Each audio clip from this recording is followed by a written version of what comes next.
If you've ever been in a position where your credit is not exactly where you'd like it, maybe it's awful, maybe it's so-so, or maybe, boy, it's close to good, but you're not quite there and you need a bit of a boost.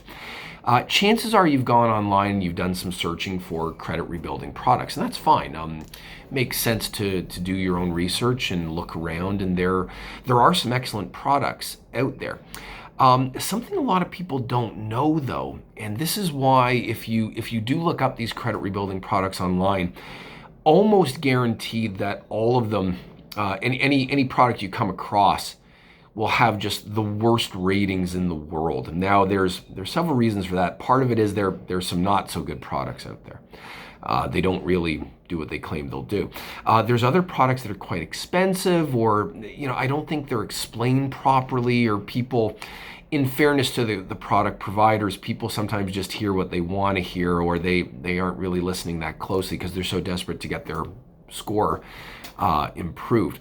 But something people need to understand when it comes to any product that claims to be able to rebuild credit, whether it's a secured credit card, a guaranteed credit card, what's known as a cash-backed loan, and any of these items, if you get these items but you still have other credit problems, these credit rebuilding products aren't going to help you, or any effects you see will be minimal. In a lot of cases, people have bad credit because they either have large debts, or in a lot of cases, they have debts that have gone to collections. And these could be debts for $200 to Bell Mobility. I mean, it could be something that seemingly innocuous, but it really isn't. And if you have collections on your report, you have derogatory items, and you acquire one of these credit rebuilding products, well, you're probably going to be disappointed, because the best analogy I can give you is to imagine you're in a boat and you're out in the middle of the ocean and you're trying to row to shore. Well, okay, by getting this credit rebuilding product, you're increasing the torque and the effort and so forth that you're putting into rowing to shore. The problem is you haven't pulled up the anchor. The anchor is still down, and that anchor is the collections and all the other problems that may or may not be on your report. And I see this a lot. I see people, they come in and they have debts, or they say, my score, I got this product and nothing's happening. I say, well, let me take a look at your credit report, and sure enough, there it is. They have 1 or 2 or 10 items in collections, and I say, look, until you do something about those collection items, you can get all the products in the world. It may give you a little bit of a nudge. I mean, I suppose if you're in a boat and you row hard enough and the anchor's down, you will maybe move a little bit, but you're not going to get the results you want to see. And you have to deal with those debts. Now, this often happens, because people, they just don't know. And I mean, if you don't know a lot about how the system works, and you see something online that says, we'll rebuild credit, well, what are you supposed to think? I understand. The other problem, though, that the second reason this happened is people are hoping that they can improve their score without really having to deal with the past. And you see all kinds of myths, and just, tell me, have you heard this one? Hey, if you owe a debt, just ignore it. After 6 years, it'll disappear, you're home free. Does that sound right to you? I'll give you a moment. Okay, I can tell you if that was accurate, I would go and borrow as much money as I possibly could and just hide for for 6 years. I'd find a way. For the right amount of money, I can do it. Okay, it doesn't work that way. Debts can and often do fall off the credit report. But when that happens, first of all, it's not 6 years. Okay, it's 6 years of inactivity.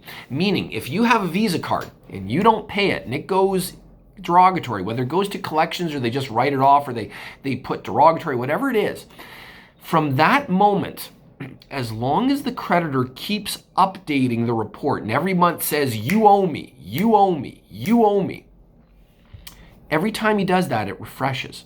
Okay, so after 6 years of you owe me, nothing's changed, guys.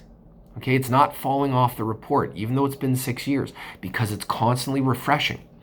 If the creditor stops reporting, and you'll see this if you look at your Equifax or TransUnion, you should see something that says last reported, okay, or date of last report or whatever. It depends on where you're looking.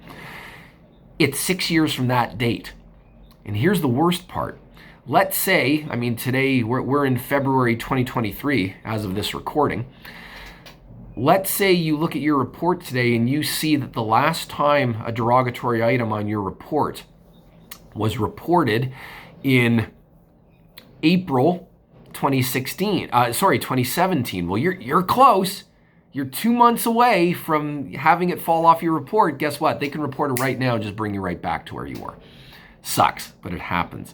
What often happens is the debt switches collectors and the new collector just revives the debt or starts reporting again. So that's the first thing you need to know about things falling off the report. Second thing you should know is just because something falls off your report doesn't mean you don't owe it. Okay? Think of debts as the chicken pox, assuming you've had the chicken pox. Okay? If you've had the chicken pox, it wasn't fun. But you also know that even though you look in the mirror and you don't see any chicken pox, you don't see any problems, you don't feel sick, that virus is still in you. Okay, it's somewhere, it's lingering. And one day, it may come out as shingles. And maybe it won't. Maybe you'll never hear from it again. That's what it's like when a debt falls off your credit report. It's still there. They can't sue. If they haven't sued you at this point and there's no judgment, then they can't sue you anymore. They have 2 years to do that. And it may or may not show up on your report again. But now you're kind of hoping that it won't rear its ugly head. And sometimes it doesn't. Sometimes people get off scot-free. But if it was that easy, I can assure you, myself and a whole bunch of other people in this industry would be out of work. So that's another myth too.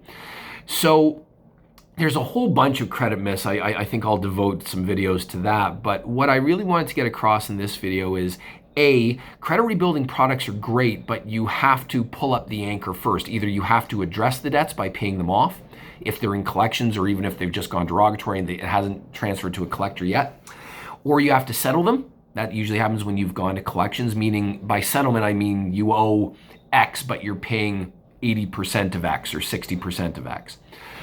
Or you have to hit the reset button with a proposal or a bankruptcy. Okay, any one of those, even though the bankruptcy and the proposals reports on your credit, it does eventually fall off and it gives you the opportunity to start moving forward. And I'll explain more of that in a future video. So that's the first thing. The second thing is, just because something isn't on your credit report doesn't mean it's out of your life. Okay, it can come back. I've had situations where we filed proposals and out of nowhere we get a claim from a creditor. It's like, hey, did you have a loan with RBC for $6,000? And the person looks at me like, that was 17 years ago. I forgot I even had it. Still there. We can still deal with it. And there's arguments over whether it should be statute barred. That's another video. But point being, you can't, it's tough to run from your past, guys. Okay, you need to address the past before you can have a positive future. Hey, there, I came up with a slogan. Anyways, have a great day.